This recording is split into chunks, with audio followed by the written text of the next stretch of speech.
गठबंधन की राजनीति में न कोई बड़ा होता है न कोई छोटा होता है। 17 सीटों पर हम चुनाव लड़े थे, 16 पर जीते थे। भारतीय जनता पार्टी 17 सीटों पर चुनाव लड़ी थी, 17 जीती थी। लोजपा 6 सीटों पर चुनाव लड़ी थी, वह 5 सीटों पर लड़ रही है। राष्ट्रीय लोक मोर्चा एक नई सहयोगी हुई, हम पार्टी हुआ, तो स्वाभाविक है सीटों का बंटवारा तो 40 के अंदर ही होना है। इसलिए कोई बड़ा है कोई छोटा है यह सवाल नहीं है। सवाल के उद्देश्य स्पष्ट है कि नहीं, लक्ष्य तय है कि नहीं। लेकिन विरोधी तो कह रहे हैं कि नीतीश कुमार को दबाने की कोशिश की जा रही है। नीतीश कुमार जी को कौन दबा लेगा? विरोधी कौन कह रहे हैं? उनको पता नहीं चला है कि नीतीश कुमार जी का राजनीतिक रक्तचाप कैसा होता है, कि आज महागठबंधन के नेताओं को एहसास होगा कि कैसे सत्ता से पेविलियन का रास्ता पकड़वाया जाता है। तो सबको एहसास है, अभी विपक्ष को एहसास है।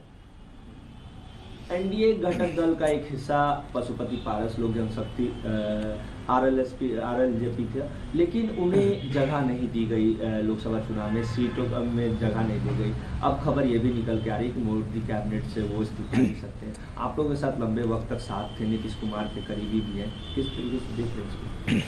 भारतीय जनता पार्टी के केंद्रीय नेतृत्व घटक दलों से संवाद कर रहा था, इसमें जनता दलों की कोई भूमिका नहीं थी। अब भारतीय जनता पार्टी के केंद्रीय नेतृत्व ने एहसास किया, लोजपा के राष्ट्रीय अध्यक्ष चिराग पासवान जी से समझौता किया। अब पारस जी का क्या फैसला है, पारस जी किस निमित्त जा रहे हैं, वो ही बता सकते हैं। माननीय नीतीश कुमार जी ने सबका सम्मान किया है। पारस जी को बिहार मंत्री परिषद का सदस्य भी बनाया था माननीय नीतीश कुमार जी ने। अब उनको फैसला लेना है, वो क्या करेंगे, ये भारतीय जनता पार्टी और उनके बीच का मसला है। अब नीतीश कुमार क्यों नहीं पारस जी के स्टैंड ले पा रहे? नहीं भाई, ये हमारा मसला ही नहीं है। यह भारतीय जनता पार्टी का केंद्रीय नेतृत्व घटक दलों से संवाद कर रहा था, सीटों की संख्या के बारे में, घटक दल कौन होगा, सहयोगी दल होगा। तो इसमें हम कहाँ भूमिका, हमारी कोई भूमिका ही नहीं है। खबर उन्होंने इससे पूर्व में भी कहा था कि हमारे लिए रास्ते खुले हुए हैं। रास्ता खुला हुआ है तो उस निमित्त तो वही ना बता सकते हैं भाई। रास्ता खुला हुआ है, रास्ता किधर जाएगा, कहाँ जाएगा, वास्तुशास्त्र से ठीक है कि नहीं है, ये तो सब वही बताएंगे। पीएम मोदी और राहुल गांधी इन दिनों आमने सामने हैं। जिस तरीके से राहुल गांधी ने एक बयान दिया था शक्ति को लेकर, उसके बाद से पीएम मोदी ने भी कहा है कि इन लोगों को श्रद्धा में विश्वास नहीं है, इसलिए इस तरीके का अपमान करते हैं। लेकिन राहुल गांधी ने भी कहा है कि मोदी डरते हैं हमसे, इसलिए मेरे बयानों को तोड़ मरोड़ को पेश किया जा रहा है। कि ज्ञान की भूमि है देश भारतवर्ष। शक्ति शब्द पर विमर्श शुरू हुआ, उसके शाब्दिक और भाषाई अर्थ देश के आदरणीय प्रधानमंत्री नरेंद्र मोदी जी व्याख्या कर रहे हैं, कांग्रेस पार्टी के राहुल गांधी जी व्याख्या कर रहे हैं, लेकिन देश की जनता 2024 के चुनाव में व्याख्या तय करेगी ना। तो जब 4 जून 2024 को जब परिणाम आएगा, तो शक्ति के संदर्भ में दिए गए बयान, उसके भाषागत अर्थ, उसके शाब्दिक अर्थ का जनता परिणाम के रूप में 5 जून 2024 को बताएगी। पीएम मोदी के खिलाफ विपक्ष ने एक्शन लेने की बात भी कही है और कहा है कि विकसित भारत के निर्माण को लेकर जो मैसेज दिया जा रहा है वो सिर्फ वोट बैंक की राजनीति है और भ्रम फैलाने की कोशिश की जा रही है। देखिए, वोट बैंक की राजनीति कहना यह बेमानी है, क्योंकि कोई धर्म के कथा कहने के लिए राजनीतिक दल नहीं आया है। ये तो स्वाभाविक रूप से हर एक राजनीतिक दल को अधिकार है। चुनाव आयोग उन मामले को देखता है।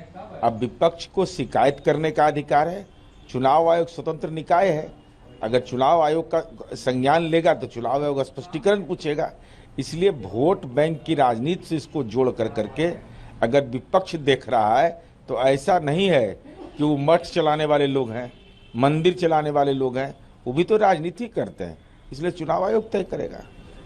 ईडी को लेकर फिर से सवाल उठने लगे हैं। आप पार्टी ने फिर से सवाल उठाया और कहा है कि केजरीवाल को बाकायदा फंसाया जा रहा है और ईडी जो है वो बीजेपी का विंग है और यही बीजेपी के इशारों पे काम करती है। देखिए, अरविंद केजरीवाल जी, मनीष सिसोदिया जी और कविता जी, जहाँ तक मुझे स्मरण है, उत्पाद नीति के संदर्भ में इन लोग पर कार्रवाई हो रही है। इस देश के अंदर में लोकतंत्र है।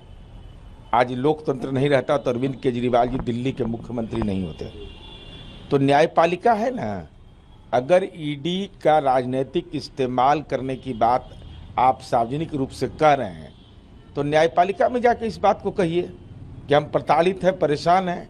लेकिन जो दामन पर दाग लगे हैं, जो आरोप लगे हैं, उसके बारे में वस्तुगत सच्चाई भी आप पार्टी को बताना चाहिए कि सच क्या है। बार बार ईडी पे सवाल उठाए जा रहे हैं। भाई तो ईडी पर सवाल उठाए जा रहे थे, सवाल तो राजनीतिक अर्थ में उठाए जा रहे हैं। अगर आपको इसके राजनीतिक अर्थ का एहसास हो रहा है तो न्यायपालिका में जाइए ना।